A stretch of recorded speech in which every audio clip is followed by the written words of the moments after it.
Hello friends. ఈరోజు ధర్మ మార్గం భాస్కర్ రాజు గారితో మాట్లాడానండి. ఆయనైతే చాలా అధర్మాలు చేశాడు. ఇంకా ఆయనతో పాటు ఒక 10 మంది తొట్టి గ్యాంగ్ ఉన్నారు. నాకు తెలిసి ఒక 9, 10 మందిని ఒకేసారి నేను ఫేస్ చేశాను ఈరోజు. ఓకే. సో, ఫేస్ చేసి చివరికి వాళ్ళకే బీపీ వచ్చేసి బూతులు ఎత్తుకునే రేంజ్‌కి వెళ్ళిపోయారు. జ్ఞానం ఉన్నోడికి బూతులు రావండి. జ్ఞానం లేనోడికే వస్తాయి. ఓకే. అది మన ధర్మం ఫస్ట్ నుంచి చెప్పింది. వీళ్ళు పేరులో ధర్మం పెట్టుకుంటారు గానీ, వీళ్ళు ఎంత పాటిస్తారనేది మనకి ఈ మనం నెక్స్ట్ చూస్తుంటాం కదా పాయింట్స్. ఆ పాయింట్స్‌లో మీకే అర్థమవుద్ది. ఓకేనా? ఈరోజు ఫ్లష్‌లు ఏదైతే వాడుతున్నామో టాయిలెట్స్, ఫ్లష్‌ని కనిపెట్టింది ఇండస్ వ్యాలీ సివిలైజేషన్. ఎవడు పేటెంట్ నాకు ఇచ్చాడు చెప్పండి. ఏంటి సార్, ఇండస్ వ్యాలీలో ఉన్న టాయిలెట్‌కి మీకు పేటెంట్ కావాలా? మీకు ఎలా ఇస్తారండి క్రెడిట్?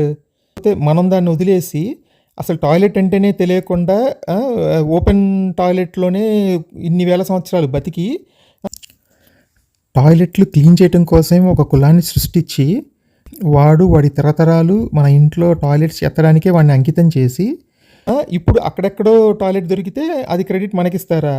బేసిక్ సెన్స్ ఉండదు మనుషుల దగ్గర. మనం ఏదైనా కంటిన్యూగా చేయాలి, కంటిన్యూటీ ఉండాలి అక్కడ. ఇప్పుడు మీరు తీసుకున్న ఏ సైన్స్ తీసుకున్నా ఆ కాన్సెప్ట్ ఎక్కడ పుట్టింది, ఎలా డెవలప్ అయింది, ఇంప్లిమెంటేషను, అప్లికేషను మొత్తం మీకు కనెక్టివిటీ ఉంటుంది.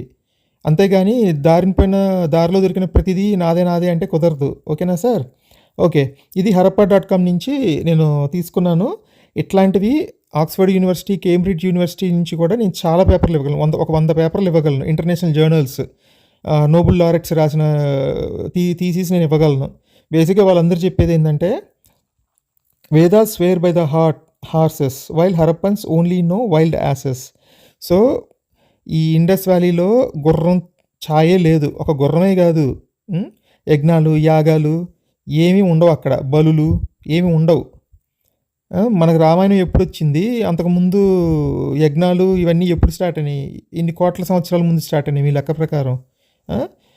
దీన్ని మీరు ఎలా అనుకుంటారండి? మీరు దానికి గౌరవం ఇచ్చి మనం దాన్ని కంటిన్యూ చేసుంటే అది మంది అనుకోవడానికి ఉండేది. ఓకే. నెక్స్ట్ సెకండ్ చూడండి. The Vedic literature discusses an entirely nomadic life and there are no fixed places of stay and worship. వీళ్ళకి ఒక చోట ఉండటం కానీ, ఒక నివాసం ఏర్పరచుకోవటం కానీ ఏమీ తెలియదు. తిరుగుతా పోతున్నారు అంతే. Harappans are highly urbanized for almost 1000 years. So బేసిక్గా మనం కాలికేయుల రేంజ్లో ఉండి మాహిష్మతిలో ఉండే వాళ్ళని రాక్షసులు అంటున్నాం. నెక్స్ట్ శివ రిలేటెడ్ కొన్ని ఎవిడెన్సెస్ దొరికినాయి. అది కూడా ప్రార్థించే విగ్రహాలు కాదు, అయినా కూడా ఏదో ఒకటి దొరికింది. బట్ ఇక్కడ కింద చూడండి. The others Vishnu, Indra and Brahma also have some connectivity with the Avesta of Iran from where the Vedic people presumably came. ఆ తర్వాత when the Vedic people came to India towards the post urban declining phase of IVC. అంటే మీరు Iran వాళ్ళు అని చెప్పి బయటోళ్ళు చెప్పడం కాదు, మన పుస్తకాలు కూడా ఉన్నాయి. మేము అక్కడి నుంచి నార్త్ పోల్ నుంచి వచ్చి ఇక్కడ హిందువులకి నాగరికత నేర్పించాము అని చెప్పి మన పుస్తకాలు కూడా ఉన్నాయి. మీకు దాని మీద కూడా డీటెయిల్స్ కావాలంటే చెప్పండి, హ్యాపీగా ఇస్తాను. ఓకే. కూడా ఇస్లామిస్టులు వచ్చింది చిన్న చిన్న గ్రూప్స్ అండి. ఇక్కడ కోట్ల మంది జనాలు ఉంటే వాళ్ళు చిన్న చిన్న గ్రూప్స్ తో వచ్చి అప్పటికి కూడా కానీ మీరేమన్నారు? స్విఫ్ట్ గా 50 ఏళ్లలో అయిపోయింది అన్నారు. ఇక్కడ మనం బలహీనం అవడం వల్ల అయిపోయామన్నారు. మీకు లోధి అండ్ ఖిల్జీ ఈ ఇద్దరి ఆక్యుపేషన్ మీరు చూడండి. 50 ఏళ్లలో మొత్తం వాళ్ళు ఆక్యుపై చేసుకున్నారు. ఎవరు అప్పటికి ఆల్రెడీ ఉన్న ఓడిచ్చేసి వాళ్ళు మిగతా ప్లేస్ సవరించుకుంటున్నా. ఇందాక ఆవేశంలో చెప్పేటప్పుడు టక్కుమని శివరాజ్ సింగ్ చౌహాన్ అని ఇప్పుడు ఎంపీ పేరు చెప్తున్నాను, ఎమ్మెల్యే పేరు. కానీ ఆయన పృథ్వీరాజ్ చౌహాన్ అండి.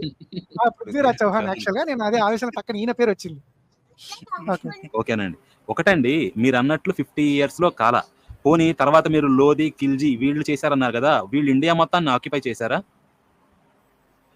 అదే సార్, దాటిపోయారు సార్ వాళ్ళు. ఆగండి సార్, అట్లా కాదండి. వాళ్ళు చాలా కాలం దాదాపు హర్యానా ఇక్కడ దాకా కూడా ఆక్యుపై చేసినట్లు ఉన్నారు, సబ్జెక్ట్ టు కరెక్షన్. ఆ తర్వాత అక్కడి నుంచి యూపీ దాటి బెంగాల్ దాకా వచ్చారు. ఓకే, వాళ్ళకి మెనీ సెంచరీస్ లింక్స్ ఉన్నాయి. అదేమి 50 years లో జరిగినా కానీ వాళ్ళు అప్పటికే చాలా బిల్డప్ ఉందన్నమాట వాళ్ళ వెనకాల. 500 years బిల్డప్ ఉంది. ఒకళ్ళ తర్వాత అది ఒకళ్ళు. ఎలా ఉంటుంది సార్? లోధి డైనాసిటీ వచ్చింది. లోధి ఇండివిడ్యువల్‌గా వచ్చాడు. ఇక్కడున్న ఆల్రెడీ ఉన్న ముస్లిం కింగ్స్‌ని కూడా వార్ చేసి లోపలికొచ్చాడండి. ఓకేనండి. అప్పుడు ఎవరిని డిఫీట్ చేశారండి? హిందువుని డిఫీట్ చేశారా? ముస్లిమ్స్‌ని డిఫీట్ చేశారా అండి వాళ్ళు? వచ్చి హిందువుల్ని, ముస్లిమ్స్‌ని ఇద్దరిని చేశారు. హిందువులు బలంగా ఉన్నారా? వీక్‌గా ఉన్నారండి అప్పటికి ఇస్లాం ఇన్వేషన్ తోటి? అదే వీళ్ళు చాలా ఫన్నీ అనమాట. ఫస్ట్ ఆయనేమో నేను హిందూయిజం వీక్ అయింది అన్నందుకు బాధపడుతున్నాడు. రెండో ఆయనేమో మరి హిందూయిజం వీక్ అయింది కదా సార్ అంటాడనమాట. కానీ వాళ్ళిద్దరూ కరెక్టే. అవతలోడు ఏం మాట్లాడినా తప్పనమాట. సరే ఇది చూడండి. ఖిల్జీ 1291లో తన ఇది స్టార్ట్ చేస్తే 1316 కల్లా అంటే 25 ఇయర్స్‌లో సౌత్ ఇండియాలో ఈవెన్ మన కాకతీయులు తర్వాత హోయసల అంటే కర్ణాటక వరకు వెళ్ళిపోయాడు. వాళ్ళకేం తెలియదు బేసిక్‌గా. హర్యానా దగ్గరే ఉన్నారు. ఈ సౌత్‌కి ఎవడు రాలేదు అని వీళ్ళు అనుకుంటూ ఉంటారు.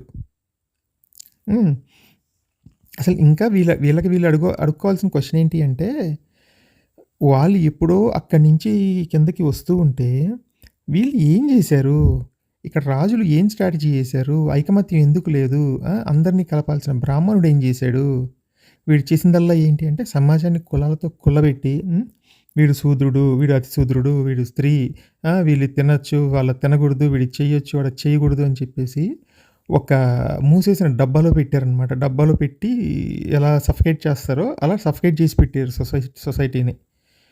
ఇంకా ఎవరికి ఏది ఇప్పుడు రాజు యుద్ధం గెలవాలి అంటే యజ్ఞం చేస్తే చాలు, పూజలు చేస్తే చాలు, వ్రతాలు చేస్తే చాలు. వీడికి ఏం పోయింది? ఈ రాజు ఓడిపోతే ఇంకోటి వస్తాడు, వాడి దగ్గర మళ్ళీ వీడి వ్యాపారం వీడి సాగిద్ది. ఏంటండి? ఏదో ఎగ్జాంపుల్ ఇస్తారు. భారతదేశాన్ని హైందవం నిర్వీర్యం చేసింది. ఒక ఎగ్జాంపుల్ ఇవ్వండి. ఇవే సార్. ఈ రాజులందరూ పారిపోయారు కదండి. ఈ టర్కిష్ నుంచి, ఆఫ్ఘనిస్తాన్ నుంచి వచ్చిన, మిడిల్ ఈస్ట్ నుంచి వచ్చిన కింగ్స్ వస్తున్నప్పుడు సరిగ్గా ఫైట్ చేయలేకపోయారు, పారిపోయారు, అందరూ సరెండర్ అయిపోయారు. అదే దేని ప్రకారం చెప్పండి. ఇప్పుడు నాకు ఏ హిస్టోరియన్ని కోట్ చేస్తారో చెప్పండి. ఇప్పుడు ఈయన ఈ ధర్మ మార్గం గారు బాగా వెరైటీగా చేస్తాడనమాట. క్వశ్చన్ అడిగి మ్యూట్ పెట్టేస్తాడు. ఒకవేళ మ్యూట్ పెట్టకపోయినా ఈ డీటెయిల్స్ అన్నీ నాకు గుర్తుంచుకోవడానికి నేనేం అష్టావధానిని కాదు. అసలు ఆ డిబేట్ చేసే పద్ధతి ఏంటండి? అక్కడ 10 మందిని పెట్టి ఎదురుగా ఒకరిని పెడతారా? పోనీ 1 by 1 వెళ్దాము, టాపిక్ బై టాపిక్కి వెళ్దామని కూడా లేదు. ఎవడైనా మధ్యలో దూరి క్వశ్చన్ అడగచ్చు. అయినా నాకు చాలా హ్యాపీగా ఉందండి. మీలాంటి వాళ్ళని 10 మంది నేను ఫేస్ చేశా. మీ జ్ఞానంలో కానీ మీ వయసులో కానీ నేను ఎంత ఉన్నో నాకు తెలియదు, కానీ మీలాంటి వాళ్ళని 10 మందిని నేను ధైర్యంగా ఫేస్ చేసి చివరి వరకు ఒక్క మాట కూడా తోలకుండా ఉన్నా. అలా మర్యాదగా నేనుంటే మీరు యాజ్ యూజువల్ బూతులు స్టార్ట్ చేసుకున్నారు. మీ వయసుకి మర్యాద లేదు, దేవుడికి మర్యాద లేదు, మతానికి మర్యాద లేదు, ధర్మానికి మర్యాద లేదు. మీలాంటి వాళ్ళు ఉంటే అన్నిటికీ మర్యాద పోతుందండి. ఓకే, ఇదిగోండి సార్ ప్రూఫ్ హిస్టోరియన్ అన్నారు కదా, ఇదిగోండి ఇట్లాంటి పుస్తకాలు నేను 100 చూపిస్తా. భీమాదేవ్ గజనీ వస్తున్నాడని వినగానే భీమాదేవ్ పారిపోతాడు. ఓకే, ఇటు సైడు బెంగాల్ సైడు ఖిల్జీ వస్తున్నాడని కానీ పారిపోతారు, సౌత్ సైడు ఖిల్జీ వస్తున్నాడని కానీ పారిపోతారు జనాలు.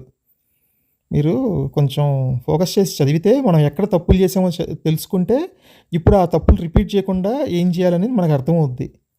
ఇవిగోండి ఈరోజు మనం డిస్కస్ చేసిన పాయింట్స్ అన్నీ ఇక్కడ నేను రాశాను. ప్రతి దానికి నేను ప్రూఫ్ చూపిస్తాను. నేను అడిగిన దానికి ఒక్కదానికైనా మీరు ప్రూఫ్ చూపించగలరా? ఏదో పెద్ద సైన్స్ ప్రూఫ్ అంటారు కదా, ఒక్కదానికైనా చూపించండి సార్, సరేనా? సో నా దగ్గర అన్ని ఎవిడెన్సెస్ రెడీగా ఉన్నాయి. మీరు ఎప్పుడు లైవ్ కంటే నన్ను రమ్మన్నా వస్తా, మీరు వచ్చినా వస్తా. నా దగ్గరికి వస్తే మాత్రం మీ తొట్టి బ్యాచ్ లాగా బూత్ బ్యాచ్ లాగా నేను బూతులు మాట్లాడను.